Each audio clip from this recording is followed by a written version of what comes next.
Hello friends, నా పేరు రామ్. ఈ సెషన్లో NRE and NRO bank accounts గురించి డీటెయిల్గా డిస్కస్ చేద్దాం. నేను రెగ్యులర్గా ఎన్ఆర్ఐ క్లయింట్స్తో మాట్లాడుతుంటాను. చాలామంది ఎగ్జిస్టింగ్ ఎన్ఆర్ఐస్ కూడా ఎన్ఆర్ఓ ఏ టైంలో యూస్ చేయాలి, ఎన్ఆర్ఈ అకౌంట్ ఏ టైంలో యూస్ చేయాలన్న క్లారిటీ ఉండదు. అలానే ఎన్ఆర్ఈ అకౌంట్ డిపాజిట్ సంబంధించి ట్యాక్స్ ఫ్రీ, ఎన్ఆర్ఓ అకౌంట్ వచ్చేసి 30% వరకు కూడా టీడీఎస్ డిడక్ట్ అవుతుంది. సో ఈ క్లారిటీ లేక చాలామంది ఎన్ఆర్ఓలో డిపాజిట్ చేస్తూ ఉంటారు. అలానే ఈ డిపాజిట్స్ మీద ఏదైతే 30% టీడీఎస్ డిడక్ట్ అవుతూ ఉందో దాన్ని కూడా తగ్గించుకునే అవకాశం ఉందో ఒక సింపుల్ ఫామ్ సబ్మిట్ చేసి, ఇది కూడా చాలామంది చేయరు. అలానే ది మూమెంట్ మీరు ఎన్ఆర్ఐ అయిన దగ్గర నుంచి Indian saving bank account use చేయకూడదు. ఇది ఫెమా రూల్స్కి వ్యతిరేకం. సో పెనాల్టీలు పడే అవకాశం కూడా ఉంది. అయినా కూడా సేవింగ్ అకౌంట్ చాలామంది యూజ్ చేస్తుంటారు. వీటన్నిటి గురించి కూడా క్లారిటీ తెచ్చుకుందాం. దాంతోపాటు ఎన్ఆర్ఈ అకౌంట్ ఏ సందర్భంలో వాడాలి, ఎన్ఆర్ఓ అకౌంట్ ఏ సందర్భంలో వాడాలి, ఏమేమి క్రెడిట్స్ ఉంటాయి, ఏమేమి డెబిట్స్ ఉంటాయి బోత్ ఎన్ఆర్ఈ అండ్ ఎన్ఆర్ఓ అకౌంట్స్లో. అలానే రీపాట్రియేషన్ రూల్స్ ఏమేమి ఉంటాయి, ట్యాక్సేషన్ రూల్స్ ఏమేమి, ఇవన్నీ కూడా డీటెయిల్గా ఈ సెషన్లో చెక్ చేద్దాం. ముందుగా FEMA and income tax point of వ్యూలో ఎన్ఆర్ఐ అంటే ఏంటో చూద్దాం. ఫెమా పాయింట్ ఆఫ్ వ్యూలో మీరు అబ్రాడ్ వర్క్ పరంగా వెళ్ళినట్టయితే ది మూమెంట్ మీరు వెళ్ళిన దగ్గర నుంచి కూడా మీరు ఎన్ఆర్ఐగా కన్సిడర్ చేస్తారు.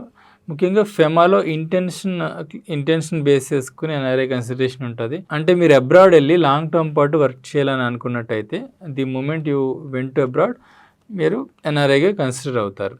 కాకపోతే ఇన్కమ్ ట్యాక్స్ రూల్స్ ప్రకారం 182 డేస్ మీరు అబ్రాడ్లో ఉన్నట్టయితే దాని తర్వాత మాత్రమే ఎన్ఆర్ఐగా కన్సిడర్ అవుతారు. కాకపోతే మనకి ఎన్ఆర్ఈ ఎన్ఆర్ఓ అకౌంట్స్ సంబంధించి మనం కన్సిడరేషన్లో తీసుకోవాల్సింది ఏంటంటే ఇన్కమ్ ట్యాక్స్ రూల్స్ కాకుండా ఫెమా బేస్ చేసుకుని మనం లాంగ్ టర్మ్ పాటు అబ్రాడ్లో స్టే చేస్తున్న వర్క్ పరంగా అన్నట్టయితే ఎన్ఆర్ఐగానే మీరు కన్సిడర్ అవుతారు. సో ఇమీడియట్గానే మీ బ్యాంక్ అకౌంట్ చేంజెస్ అనేవి మీరు చేసుకోవాలి, 182 డేస్ వెయిట్ చేయకుండా. ఈ ఏరియాలో చాలామందికి క్లారిటీ ఉండదు. 182 డేస్ వరకు వెయిట్ చేసి తర్వాత మనం కన్వర్ట్ చేసుకుందాం, మనకి టైం ఉంది కదా అని చెప్పి అనుకుంటుంటారు. బ్యాంక్ డిపాజిట్స్ కానివ్వండి, అలానే మ్యూచువల్ ఫండ్ ఇన్వెస్ట్మెంట్స్ కానివ్వండి, యూలిప్స్ ఇన్సూరెన్స్ సేవింగ్ ప్రొడక్ట్స్ కానివ్వండి, వీటన్నిటి కూడా ఫెమా రూల్స్ బేస్ చేసుకుని మీరు ఇమీడియట్గా ఎన్ఆర్ఐ అయిన వెంటనే మీ బ్యాంక్ అకౌంట్స్ చేంజ్ చేసుకోవాలి. సో ఎన్ఆర్ఈ అకౌంట్, అలానే ఎన్ఆర్ఓ అకౌంట్, అలానే ఎఫ్సిఎన్ఆర్ అకౌంట్ కూడా ఉంటుంది థర్డ్ది. సో దాని గురించి అగైన్ తర్వాత సెషన్లో చూద్దాం.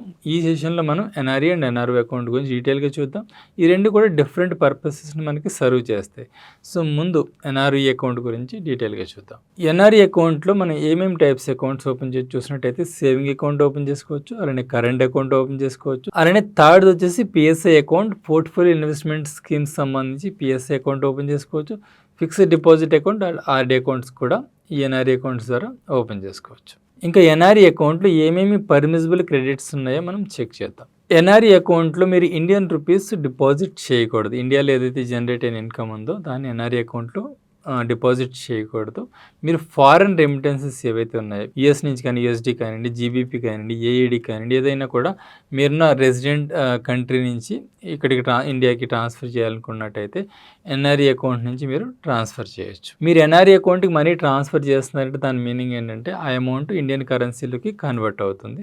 సో ఇండియన్ కరెన్సీ లాగా అది డిపాజిట్ అయి ఉంటుంది. అలానే with in the NRE accounts, అంటే మీకు మోర్ దెన్ 1 ఎన్ఆర్ఈ అకౌంట్ ఉందనుకోండి, ఒకదాని నుంచి ఒకదానికి ఫ్రీగా మీరు ట్రాన్స్ఫర్ చేసుకోవచ్చు. అలానే ఎఫ్సిఎన్ఆర్ అకౌంట్ అని ఒకటి ఉంటుంది, ఫారిన్ కరెన్సీ అకౌంట్, దాంట్లోంచి కూడా దీనికి ట్రాన్స్ఫర్ చేసుకోవచ్చు. అలానే ఇన్వెస్ట్మెంట్స్కి సంబంధించి ఎన్ఆర్ఈ అకౌంట్ని మీరు యూజ్ చేయొచ్చు. మ్యూచువల్ ఫండ్ ఇన్వెస్ట్మెంట్స్ కానివ్వండి, ఫిక్స్డ్ డిపాజిట్స్ కానివ్వండి, అలానే వేరే స్టాక్స్ కొనడానికి కానీ ఎన్ఆర్ఈ అకౌంట్ని మీరు యూజ్ చేయొచ్చు. ఇక్కడ ఈ ఇన్వెస్ట్మెంట్స్కి సంబంధించి ఒక డౌట్ ఏంటో చాలామందికి ఉండేది ఏంటంటే మనం ఇన్వెస్ట్మెంట్ చేయొచ్చు కానీ వెనక్కి తీసుకెళ్ళలేం కదా అని డౌట్ ఉంటుంటుంది. మీరు ఇన్వెస్ట్మెంట్ ఆరిజిన్ అంటే ఎన్ఆర్ఈ అకౌంట్ నుంచి మీరు ఫిక్స్డ్ డిపాజిట్స్లో అలానే మ్యూచువల్ ఫండ్స్ ఇన్వెస్ట్ చేస్తున్నారనుకోండి, మనం సేల్ చేసినప్పుడు కానీ మెచ్యూర్ అయినప్పుడు కానీ వెనక్కి అదే అకౌంట్లోకి వస్తుంది అనమాట. ఈ క్లారిటీ చాలా మందికి ఉండదు. అలానే one of the most important point వచ్చేసి ఇండియాలో జనరేట్ అయ్యే కరెంట్ ఇన్కమ్ని కూడా మీరు ఇప్పుడు ఎన్ఆర్ఈ అకౌంట్కి ట్రాన్స్ఫర్ చేసే అవకాశం ఉంటుంది. లైక్ డివిడెంట్ కానివ్వండి, రెంట్ కానివ్వండి, ఇంట్రెస్ట్ కానీ జనరేట్ అవుతుంది అనుకోండి, దానికి టీడీఎస్ డిడక్ట్ అయిన తర్వాత ఆ అమౌంట్ని మీరు ఎన్ఆర్ఈ అకౌంట్లో ట్రాన్స్ఫర్ చేసుకోవచ్చు. అలాగే ఎన్ఆర్ఓ అకౌంట్ నుంచి కూడా $1 మిలియన్ వరకు ప్రయాణం, అంటే దగ్గర 9 crore వరకు కూడా ఎన్ఆర్ఓ అకౌంట్ నుంచి ఎన్ఆర్ఈ అకౌంట్కి ట్రాన్స్ఫర్ చేసుకునే అవకాశం కూడా ఉంటుంది. ఇంకా పర్మిసిబుల్ డెబిట్స్ ఏమన్నా చూసినట్టయితే లోకల్ స్పెండింగ్ సంబంధించి లైక్ షాపింగ్ కానివ్వండి, బిల్స్ పే చేయడం కానివ్వండి, గిఫ్ట్స్ ఇవ్వడం కానివ్వండి, వీటన్నిటి కూడా ఎన్ఆర్ఈ అకౌంట్ నుంచి మీరు యూజ్ చేసుకోవచ్చు. అలానే ఆల్రెడీ మనం చెప్పుకున్నట్టుగానే ఇన్వెస్ట్మెంట్స్ అన్నిటికి కూడా ఇతర స్టాక్స్కి, మ్యూచువల్ ఫండ్స్కి, రియల్ ఎస్టేట్ ఇన్వెస్ట్మెంట్స్కి కూడా మీ ఎన్ఆర్ఈ అకౌంట్ని యూజ్ చేసుకోవచ్చు. అలానే లాస్ట్ వన్ ఎన్ఆర్ఈ అకౌంట్ నుంచి ఎన్ఆర్ఓ అకౌంట్కి కూడా మీరు మనీని ట్రాన్స్ఫర్ చేసుకునే అవకాశం ఉంది. ఈ ఏరియాలో కూడా కొంతమంది కన్ఫ్యూజ్ ఉంటుంది, ఒక అకౌంట్ నుంచి ఒక అకౌంట్కి ట్రాన్స్ఫర్ చేసుకోకూడదని. అట్లా ఏం లేదు, ఎన్ఆర్ఈ నుంచి ఎన్ఆర్ఓకి అయితే ట్రాన్స్ఫర్ చేసుకోవచ్చు. బట్ ఒక్కటే పాయింట్ మీరు గుర్తుంచుకోవాల్సింది ఏంటంటే, ఇక్కడ వన్స్ ఎన్ఆర్ఓకి ట్రాన్స్ఫర్ చేసుకున్నట్టయితే వెనక్కి ఎన్ఆర్ఈకి మళ్ళీ ట్రాన్స్ఫర్ చేయాలంటే కొన్ని రిస్ట్రిక్షన్స్ ఉంటాయి, కొంత పేపర్ వర్క్ ఉంటుంది.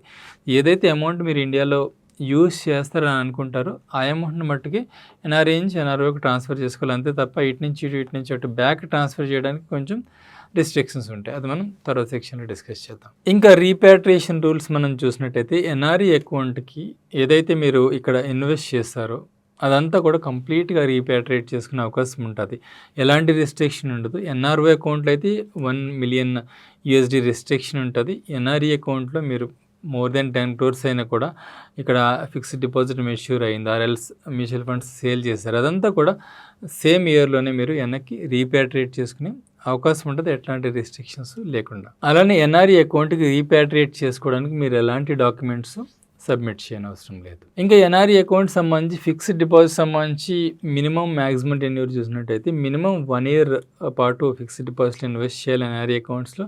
మ్యాక్సిమం టెన్యూర్ వచ్చేసి 10 years ఉంటుంది. వితిన్ 1 year లోపు మనం విత్డ్రా చేసినట్టయితే మనకి ఎలాంటి ఇంట్రెస్ట్ ఇవ్వరు. ఇంట్రెస్ట్ రేట్లు ఆల్మోస్ట్ ఎన్ఆర్ఈలో ఎన్ఆర్ఓలో అలానే ఎలా అయితే సేవింగ్ అకౌంట్లు ఉన్నాయో ఇంచుమించు అదే కైండ్ ఆఫ్ ఇంట్రెస్ట్ రేట్లు మీకు వస్తాయి. ఇంకా ట్యాక్స్ రూల్స్ సంబంధించి ఎన్ఆర్ఈ అకౌంట్లో మీరు ఫిక్స్డ్ డిపాజిట్ లాంటివి చేసినట్టయితే దాని మీద ఎలాంటి ట్యాక్స్ ఉండదు, కంప్లీట్గా ట్యాక్స్ ఎగ్జెంప్ట్. కాకపోతే ఇంక వేరే ఇన్వెస్ట్మెంట్స్ మనం చూసుకున్నట్టయితే లైక్ మ్యూచువల్ ఫండ్స్లో మీరు ఇన్వెస్ట్ చేస్తారు త్రూ ఎన్ఆర్ఈ, దాని మీద కూడా కంప్లీట్గా ఏమి ట్యాక్స్ ఉండదు ఏమైనా ఎజంప్షన్లో కొంతమంది ఉంటూ ఉంటారు.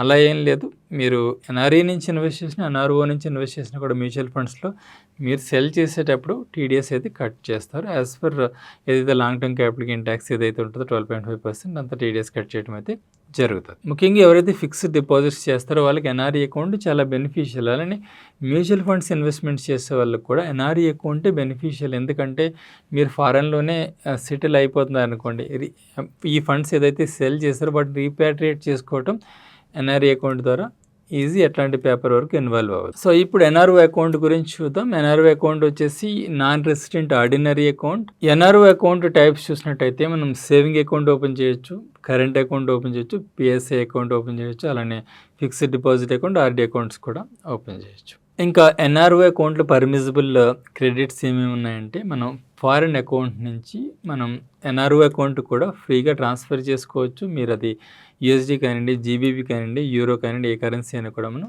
ఫ్రీగా ట్రాన్స్ఫర్ చేసుకునే అవకాశం ఉంటుంది. అలానే ముఖ్యంగా ఎన్ఆర్ఓ అకౌంట్ మనం ఎందుకు యూజ్ చేస్తుంటామంటే, ఇండియాలో ఏదైతే ఇన్కమ్స్ మీకు జనరేట్ అవుతుంటాయో, రెంటల్ ఇన్కమ్ కానివ్వండి, ఏమైనా డివిడెండ్స్ వచ్చేవి కానివ్వండి, ఇవన్నీ కూడా ఎన్ఆర్ఓ అకౌంట్లో మీరు ఫ్రీగా డిపాజిట్ చేసుకోవచ్చు. అలానే ఇన్వెస్ట్మెంట్స్ ద్వారా వచ్చే అమౌంట్స్ ఏవైతే ఉంటాయో, డివిడెండ్స్ షేర్స్ నుంచి వచ్చేవి కానివ్వండి, మ్యూచువల్ ఫండ్స్ రిడీమ్ చేసినట్టయితే ఆ సేల్ ప్రొసీడ్స్ కానివ్వండి, ఇంట్రెస్ట్ ఇన్కమ్ కానివ్వండి ఎఫ్డీల నుంచి, ఇవన్నీ కూడా మీరు ఎన్ఆర్ఓ అకౌంట్లో డిపాజిట్ చేసుకోవచ్చు. అలానే ఎన్ఆర్ఓ అకౌంట్లో ప్రత్యేకంగా ఎన్ఆర్ఈ కాకుండా ఎన్ఆర్ఓ అకౌంట్లో మాత్రమే డిపాజిట్ చేసుకునే కొన్ని మనం చూసుకున్నట్టయితే, లైక్ ఇన్సూరెన్స్ పాలసీలు మీకు మెచ్యూర్ అయినాయి, ఆ అమౌంట్ వచ్చిన దాన్ని కూడా మీరు ఎన్ఆర్ఓలో డిపాజిట్ చేసుకోవచ్చు. అలానే పీపీఎఫ్ అమౌంట్ మెచ్యూర్ అయింది, అదంతా కూడా ఎన్ఆర్ఓలో డిపాజిట్ చేసుకోవచ్చు. అలానే లైక్ ల్యాండ్ మీరు సేల్ చేశారు, మేబీ ఒక 20-30 lakhs వచ్చాయి, ఒక ఇల్లు అమ్మారు, అలానే గోల్డ్ సెల్ చేశారు, ఇలాంటివన్నీ కూడా మీరు ఎన్ఆర్ఓ అకౌంట్లో మాత్రమే డిపాజిట్ చేయాలి, ఎన్ఆర్ఈ అకౌంట్లో డిపాజిట్ చేయడానికి వీలవుతుంది. అలానే ఇండియాలో కొంత శాలరీ వస్తుంది మీకు, సమ్ పార్ట్ టైం వర్క్ ఇక్కడ కూడా చేస్తున్నారు, లేదంటే పెన్షన్ జనరేట్ అవుతుంది, ఇవన్నీ కూడా ఎన్ఆర్ఓ అకౌంట్ని యూజ్ చేసి మాత్రమే మీరు అమౌంట్ డిపాజిట్ చేయించుకుంటూ ఉండాలి. ఆల్రెడీ మనం చెప్పుకున్న పాయింట్ ఇంకొకటి ఏంటంటే, ఎన్ఆర్ఈ నుంచి ఎన్ఆర్ఓ అకౌంట్కి కూడా మనం అమౌంట్ని ట్రాన్స్ఫర్ చేసుకునే అవకాశం ఉంది. కాకపోతే వెనక్కి ట్రాన్స్ఫర్ చేసుకునేటప్పుడు మటుకు 1 million రిస్ట్రిక్షన్ ఉంటుంది, 1 million USD రిస్ట్రిక్షన్ ఉంటుంది. మీకు మోర్ దెన్ 1 ఎన్ఆర్ఓ అకౌంట్ ఉందనుకోండి, ఒక ఎన్ఆర్ఓ అకౌంట్ నుంచి ఇంకొక ఎన్ఆర్ఓ అకౌంట్ కూడా మీకు ఫ్రీగా ట్రాన్స్ఫర్ చేసుకోవచ్చు. ఇంకా పర్మిసిబుల్ డెబిట్స్ ఏమేమి ఉన్నాయో చూసినట్టయితే, మన లోకల్ పేమెంట్స్ అన్నిటి కూడా ఎన్ఆర్ఓ అకౌంట్లో ఏదైతే అమౌంట్ ఉందో దాన్ని మనం ఫ్రీగా యూజ్ చేసుకోవచ్చు. ఇక్కడ పే చేసే బిల్స్ కానివ్వండి, ఏదైనా రెంట్స్ పే చేసేవి కానివ్వండి, పేరెంట్స్కి యూజ్ చేసేవి కానివ్వండి, ఏదైనా ఇన్సూరెన్స్ ప్రీమియమ్స్ పే చేయడం కానీ, ఇల్లుకు సంబంధించిన ప్రాపర్టీ ట్యాక్స్లు పే చేయడానికి కానివ్వండి, ఇట్లాంటి అన్నిటికి కూడా ఎన్ఆర్ఓ అకౌంట్ నుంచి కంఫర్టబుల్గా మనం వాడుకోవచ్చు. అలానే ఇన్వెస్ట్మెంట్స్కి సంబంధించి అయితే మ్యూచువల్ ఫండ్స్లో కానివ్వండి, ప్రాపర్టీస్లో కానీ మీరు ఎన్ఆర్ఓ అకౌంట్ నుంచి కూడా యూజ్ చేసుకోవచ్చు. అలానే ఎన్ఆర్ఏ నుంచి కూడా యూజ్ చేసుకోవచ్చు. ఇంకా రీపాట్రియేషన్ రూల్స్ మనం చూసినట్టయితే ఎన్ఆర్ఓ అకౌంట్లో కొన్ని రిస్ట్రిక్షన్స్ ఉంటాయి. మనకి కరెంట్ ఇన్కమ్ అనుకోండి ఎంతైనా కూడా రీపాట్రియేట్ చేసుకోవడానికి అవకాశం ఉంటుంది, ఎట్లాంటి లిమిట్ లేకుండా. క్యాపిటల్ ఫ్లోస్ అనుకోండి, అంటే మీరు ప్రాపర్టీ సేల్ చేశారు, ఇన్హెరిటెన్స్ నుంచి కొంత మీకు అమౌంట్ వచ్చింది, అలాంటివి మటుకు $1 వరకు పర్ యానం రీపాట్రియేట్ చేసుకునే అవకాశం ఉంటుంది వెనక్కి మీ హోమ్ కంట్రీకి. కరెంట్ ఇన్కమ్ వచ్చేసి ఎలాంటి లిమిట్ లేకుండా మీరు రీపాట్రియేట్ చేసుకునే అవకాశం ఉంటుంది. అంటే $1 మిలియన్ ఏదైతే లిమిట్ ఉందో అది క్యాపిటల్ ఫ్లోస్కి మాత్రమే, కరెంట్ ఇన్కమ్కి కాదు. ఎన్ఆర్ఓ అకౌంట్లో మనం రీపాట్రియేట్ చేసేటప్పుడు మేబీ మోర్ దెన్ 5 lakhs వెనక్కి రీపాట్రియేట్ చేసినట్టయితే కొన్ని డాక్యుమెంటేషన్ వరకు ఉంటుందని చెప్పుకున్నాం కదా. అది వచ్చేసి ఒక సెల్ఫ్ డిక్లరేషన్ ఉంటుంది, ఫామ్ 15CA అని, అలానే ఫామ్ 15CB అని చెప్పి చార్టెడ్ అకౌంటెంట్ దగ్గర నుంచి సర్టిఫికేట్ కూడా తీసుకోవాల్సి వచ్చేది. అలానే ఫెమా డిక్లరేషన్ కూడా ఉంటుంది, ఫామ్ 2A అన్నది. సో ఈ డాక్యుమెంటేషన్ వరకు ఫాలో అవ్వాల్సి వచ్చేది ఎన్ఆర్ఓ అకౌంట్ నుంచి మీరు వెనక్కి రీపాట్రియేట్ చేసుకునేటప్పుడు. ఇంకా ఎన్ఆర్ఓ అకౌంట్ యూజ్ చేసుకుని మీరు ఫిక్స్డ్ డిపాజిట్ చేస్తున్నట్టయితే 7 days నుంచి 10 years వరకు కూడా ఇన్వెస్ట్ చేసుకునే అవకాశం ఉంది. ఎన్ఆర్ఓ అకౌంట్ సంబంధించి మనం ట్యాక్స్ రూల్స్ చూసుకున్నట్టయితే సమ్ ఫిక్స్డ్ డిపాజిట్ లాంటి వాటికి అయితే 30% వరకు కూడా ట్యాక్స్ పడుతుంది. 4% సెస్, 31.2% ఎఫెక్టివ్ ట్యాక్స్ మీకు ఎఫెక్టివ్ TDS డిడక్ట్ చేయడం జరుగుతుంది. మీరు కొన్ని సందర్భంలో ఎన్ఆర్ఓలో కూడా డిపాజిట్స్ మెయింటైన్ చేయాల్సిన అవసరం వస్తుంది. మేబీ కొంత ల్యాండ్ పర్చేజ్ చేయడానికి కానీ, ఏదైనా ప్రాపర్టీ పర్చేజ్ చేయడానికి కానీ మీరు ముందుగానే దానికి ట్రాన్స్ఫర్ చేసి ఉంచారనుకోండి. సో దాంట్లో ఆ అమౌంట్ మీద కూడా చాలా TDS వీళ్ళు కట్ చేస్తుంటారు. కాబట్టి ఆ TDSని మీరు రిడ్యూస్ చేసుకోవడానికి ఒక సింపుల్ ఫామ్ మీరు సబ్మిట్ చేసినట్టయితే ఫామ్ 10F అని ఉంటుంది, సెల్ఫ్ డిక్లరేషన్. అలానే ట్యాక్స్ రెసిడెన్సీ సర్టిఫికేట్, ఈ రెండు కూడా మీరు సబ్మిట్ చేసినట్టయితే మీ బ్యాంక్కి, అంటే ఫైనాన్షియల్ ఇయర్ స్టార్టింగ్లో ఇవి సబ్మిట్ చేసినట్టయితే ఆ ఫైనాన్షియల్ ఇయర్కి మీకు 10 to 15% మాత్రమే TDS డిడక్ట్ చేయడం జరుగుతుంది. సో ఈ పాయింట్ చాలా మట్టుకి తెలీదు, ఇది మీరు ఫాలో అయినట్టయితే మీ TDS డిడక్షన్ని తగ్గించుకోవచ్చు.